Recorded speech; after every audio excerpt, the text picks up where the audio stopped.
Dieu, viens à mon aide. Seigneur, à notre secours. Gloire au Père et au Fils et au Saint-Esprit, au Dieu qui était et qui vient, pour les siècles des siècles. Amen. L'ange du Seigneur apporta l'annonce à Marie. Et elle conçut du Saint-Esprit. Voici la servante du Seigneur. Qu'il me soit fait selon votre parole. Et le Verbe s'est fait chair. Et il a habité parmi nous. Priez pour nous, Sainte Mère de Dieu, Afin que nous soyons rendus dignes des promesses du Christ.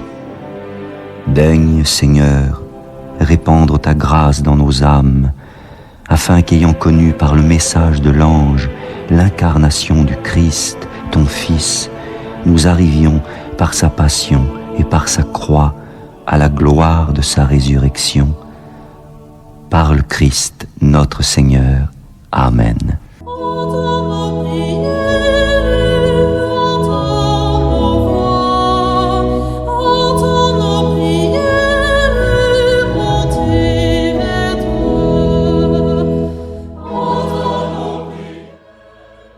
Seigneur, dans le silence de ce jour naissant, je viens te demander la paix, la sagesse, la force.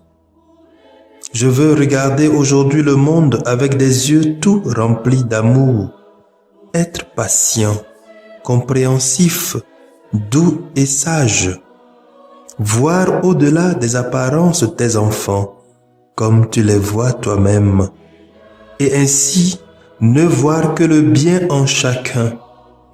Ferme mes oreilles à toute calomnie. Garde ma langue de toute malveillance. Que seules les pensées qui bénissent demeurent en mon esprit. Que je sois si bienveillant et si joyeux que tous ceux qui m'approchent sentent ta présence. Revêts-moi de ta beauté, Seigneur, pour qu'au long de ce jour, je te révèle. Amen.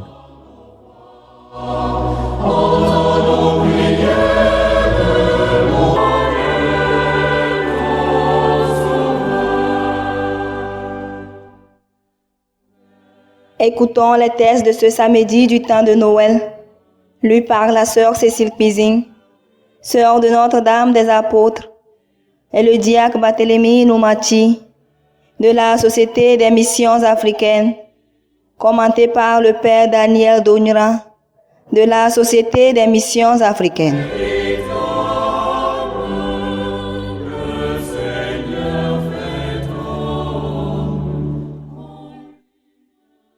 Lecture de la première lettre de Saint Jean, chapitre 5, versets 14 à 21. Bien-aimés, voici l'assurance que nous avons auprès de Dieu. Si nous faisons une demande selon sa volonté, il nous écoute. Et puisque nous savons qu'il nous écoute en toutes nos demandes, nous savons aussi que nous obtenons ce que nous lui avons demandé. Si quelqu'un voit son frère commettre un péché qui n'entraîne pas la mort, il demandera et Dieu lui donnera la vie. Cela vaut pour ceux dont le péché n'entraîne pas la mort. Il y a un péché qui entraîne la mort. Ce n'est pas pour celui-là que je dis de prier. Toute conduite injuste est péché, mais tout péché n'entraîne pas la mort. Nous le savons. Ceux qui sont nés de Dieu ne commettent pas de péché. Le Fils engendré par Dieu les protège et le mauvais ne peut pas les atteindre. Nous savons que nous sommes de Dieu, alors que le monde entier est au pouvoir du mauvais. Nous savons aussi que le Fils de Dieu est venu nous donner l'intelligence pour que nous connaissions celui qui est vrai. Et nous sommes en celui qui est vrai, en son Fils Jésus-Christ. C'est lui qui est le Dieu vrai et la vie éternelle. Petits enfants, gardez-vous des idoles. Parole du Seigneur. Nous rendons grâce à Dieu.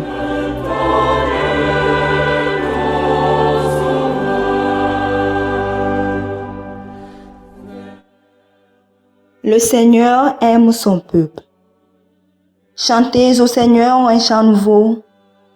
Louez-le dans l'assemblée de ses fidèles.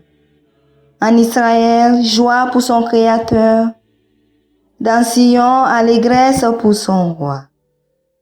Le Seigneur aime son peuple. Dansez à la louange de son nom. Jouez pour lui tambourins et sitars. Car le Seigneur aime son peuple. Il donne aux humbles l'éclat de la victoire.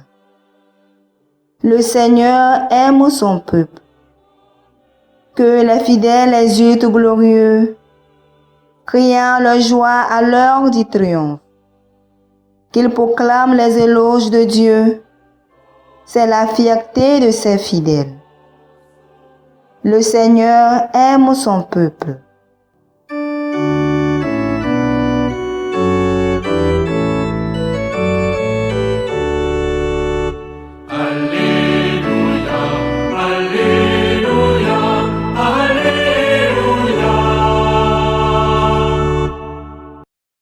Le peuple qui habitait dans les ténèbres a vu une grande lumière.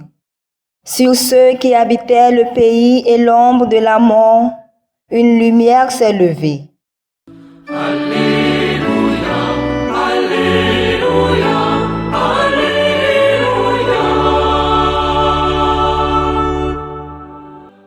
Le Seigneur soit avec vous et avec votre esprit.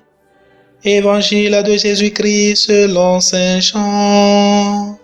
Gloire à toi, Seigneur. Chapitre 3, versets 22 à 30. En ce temps-là, Jésus se rendit en Judée ainsi que ses disciples. Il y séjourna avec eux et il baptisait. Jean, quant à lui, baptisait à Aïnon, près de Salim, où l'eau était abondante. On venait là pour se faire baptiser. En effet, Jean n'avait pas encore été mis en prison. Or, il y eut une discussion entre les disciples de Jean et un juif au sujet des bains de purification. Ils allèrent trouver Jean et lui dirent: « Rabbi, celui qui était avec toi de l'autre côté du Jourdain, celui à qui tu as rendu témoignage, le voilà qui baptise, et tous vont à lui. » Jean répondit: « Un homme ne peut rien s'attribuer, sinon ce qui lui est donné du ciel. Vous-même pouvez témoigner que j'ai dit: Moi, je ne suis pas le Christ, mais j'ai été envoyé devant lui. Celui à qui l'épouse appartient, c'est l'époux. Quant à l'ami de l'époux, il se tient là, il entend la voix de l'époux et il en est tout joyeux. Telle est ma joie. Elle est parfaite. Lui, il faut qu'il grandisse, et moi, que je diminue. Acclamons la parole de Dieu. Louange à toi, Seigneur Jésus. Nous lisons aujourd'hui la conclusion de la première lettre de Saint Jean. C'est une invitation à la prière, en particulier à la prière pour les pécheurs. Ce qui nous donne de l'assurance devant Dieu, c'est qu'il écoute quand nous faisons une demande conforme à sa volonté. La prière est comme le signe de notre communion avec Dieu. C'est le témoignage que nous sommes en unité avec lui, que nous vivons en conformité à sa volonté. La vie d'union à Dieu ne nous bouge pas les yeux. Au contraire, elle devrait nous rendre d'autant plus attentifs à certaines choses. Adopter le point de vue de Dieu, c'est être lucide sur le mal, c'est remarquer le non-amour, c'est souffrir au fond de soi-même de tout ce qui s'oppose à Dieu. L'exercice spirituel appelé révision de vie comporte cette recherche. Dans un événement, dans un fait de vie, découvrir le péché qui s'y est glissé, les non-valeurs qui s'y mêlent. Non pas pour condamner ou juger de haut, c'est une tentation toujours renaissante, mais pour contempler l'œuvre salvatrice de Dieu et prier pour que le salut de Dieu progresse. Partout où il y a du péché, Dieu est là comme sauveur. Si quelqu'un voit son frère commettre un péché qui ne conduit pas à la mort, il priera et Dieu rendra vie au pécheur. Le péché suscite la prière et non la condamnation.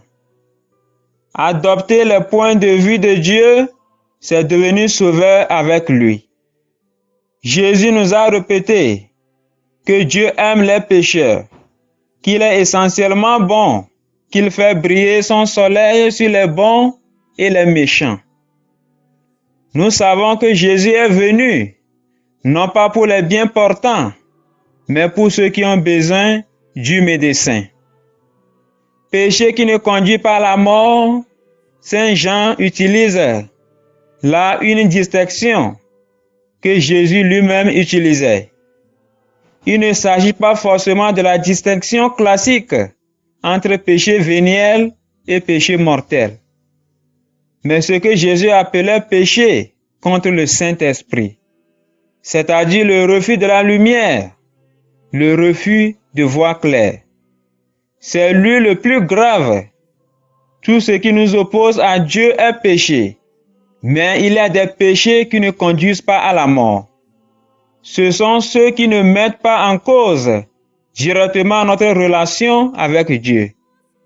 Nous le savons, l'homme qui est né de Dieu ne commet pas le péché. Le Fils qui est né de Dieu le protège et le mauvais ne peut pas l'atteindre. L'état d'impeccabilité dont parle Saint Jean ne consiste pas en la capacité à éviter tout péché, mais pour lui, le seul vrai péché étant l'envers de la communion avec Dieu, c'est-à-dire la séparation avec Dieu. Il nous dit que l'état normal du chrétien est de ne pas pouvoir être atteint jusqu'à là par le mauvais.